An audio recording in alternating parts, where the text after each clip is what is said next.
Assalamualaikum warahmatullahi wabarakatuh. Perkenalkan, kami dari kelompok 4 mata kuliah Biopsikologi IAIN Tulung Agung, jurusan Psikologi Islam semester 2. Di sini kami akan mempresentasikan tentang sistem visual. Saya akan memperkenalkan teman-teman saya, yaitu yang pertama Nur Rohmawati. Dia akan menjelaskan tentang pengertian sistem visual. Dan yang kedua, saya sendiri Nur Lailatul Mufida akan menjelaskan tentang anatomi sistem visual. Dan yang ketiga, Alfianda Rifki Putra yang akan menjelaskan tentang mekanisme sistem visual dan kerusakan pada sistem visual. Saya, Nur Rahmawati dari kelompok 4 akan menjelaskan tentang stimulus visual. Apa sih stimulus visual itu? Stimulus visual yaitu sebuah bentuk stimulasi yang dilakukan dengan cara melihat sesuatu objek. Lalu, objek tersebut diletakkan atau dimasukkan ke dalam daya ingatan kita. Menurut Udik tahun 2028, ia mengemukakan bahwa prinsip umum yang perlu diketahui untuk penggunaan efektif dalam media berbaris visual yaitu sebagai berikut. 1. Usaha visual itu sesederhana mungkin dengan menggunakan gambar garis, karton, bagan, dan juga diagram. Lalu, gambar tersebut realistis harus digunakan dengan cara hati-hati. Karena apa? Karena gambar yang amat rinci dengan realisme yang sulit diproses dan dipelajari, bahkan seringkali mengganggu perhatian siswa atau siswi untuk mengamati apa yang seharusnya diperhatikan. Yang kedua, visual digunakan untuk menekankan informasi sasaran atau yang terdapat dalam teks, sehingga pembelajaran dapat terlaksana dengan baik. Yang ketiga adalah gunakan grafik untuk menekankan informasi sasaran yang terdapat pada teks, sehingga pembelajaran dapat terlaksana dengan baik. Yang keempat, ulangi sajian visual dengan melibatkan audiens agar meningkatkan daya ingat kita. Yang kelima, menggunakan sebuah gambar untuk melukiskan perbedaan konsep, misalnya dengan menampilkan konsep yang divisualkan itu secara berdampingan. Yang keenam adalah visual digunakan untuk mengomunikasikan gagasan khusus akan efektif apabila jumlah objek dalam visual yang akan ditafsirkan dengan baik dan benar sebaiknya terbatas.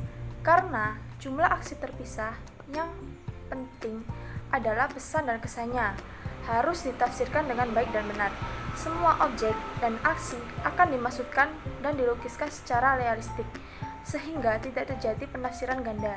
Dan yang terakhir adalah unsur-unsur pesan dalam visual harus lebih diutamakan dan harus dibedakan dari unsur-unsur latar belakang lainnya agar mempermudah pengolahan informasi. Sekian dari saya, materi selanjutnya akan dibacakan oleh Mbak Laila. Nama saya Nur Lailatul Mufida. Saya mahasiswa jurusan Psikologi Islam semester 2 IAIN Tulung Agung. Di sini saya akan meneruskan penjelasan dari teman saya. Saya akan menjelaskan tentang anatomi sistem visual. Apa sih anatomi sistem visual itu? Anatomi sistem visual itu adalah struktur anatomi yang bertujuan untuk mengonversi energi cahaya menjadi potensial listrik yang dapat diinterpretasikan oleh otak. Anatomi sistem visual itu memiliki 7 level, yaitu pertama, retina. Retina adalah struktur yang tipis dan transparan yang berkembang dari lapisan dalam optik dan lapisan luar optik. Yang kedua yaitu saraf optik.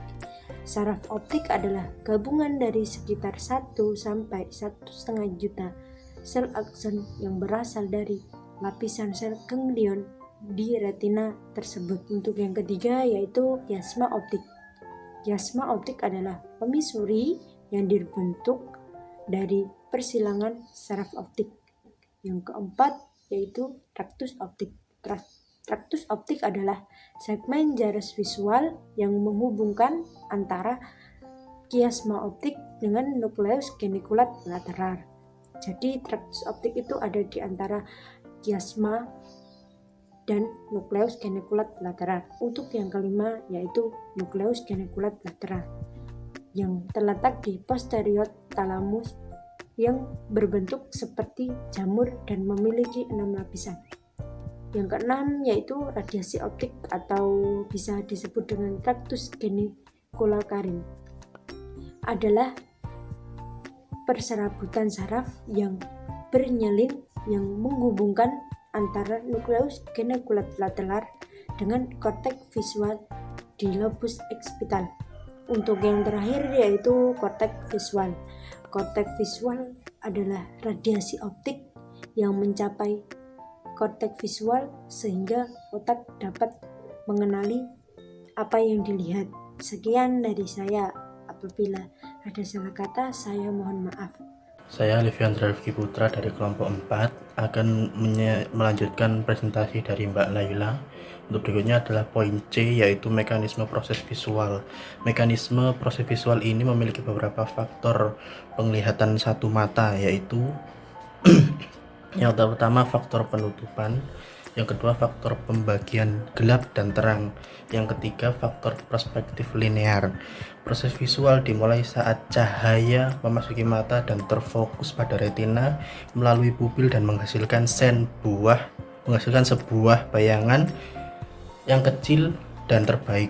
Kemudian diteruskan ke lensa dan sampai di retina dan diatur oleh iris.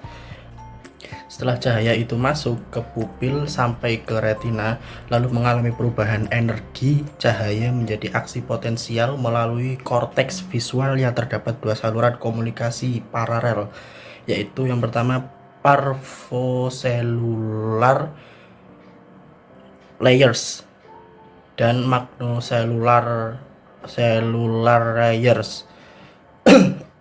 Tahapan yang terakhir yaitu perubahan energi cahaya menjadi sinyal-sinyal neuron yang menghasilkan cahaya yang dapat dilihat.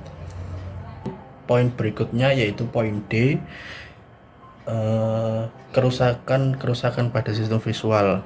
Adapun kerusakan yang terjadi pada sistem visual yaitu yang pertama miopi atau rabun jauh.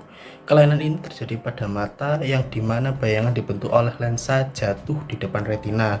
Yang kedua hipermetropi atau rabun dekat. Pada kelainan ini letak bayangan yang dibentuk oleh lensa jatuh di belakang retina. Untuk poin selanjutnya adalah presbiopi atau berkelainan ini terjadi karena tidak elastisnya lensa mata untuk berakomodasi. Kemudian rabun senja. Kelainan ini terjadi karena defisiensi vitamin A. Akibatnya penderitaan kesulitan melihat benda yang saat terjadi perubahan dari terang ke gelap atau senja. Selanjutnya katarak atau kelainan ini terjadi karena pengaruhnya lensa mata yang dapat disebabkan oleh kekurangan vitamin B atau juga faktor usia. Yang keenam, glaukoma. Kelainan ini terjadi karena peningkatan tekanan saraf akibat peningkatan tekanan di dalam bola mata. Yang ketujuh, konjungtivitas pink E atau kelainan ini terjadi karena peradangan pada konjungtiva atau selaput tipis yang melapisi bola mata dan kelopak mata bagian dalam. Yang kedelapan atau berikutnya yaitu buta warna. Kondisi ini terjadi ketika sel kerucut atau sel warna dalam mata tidak bekerja normal.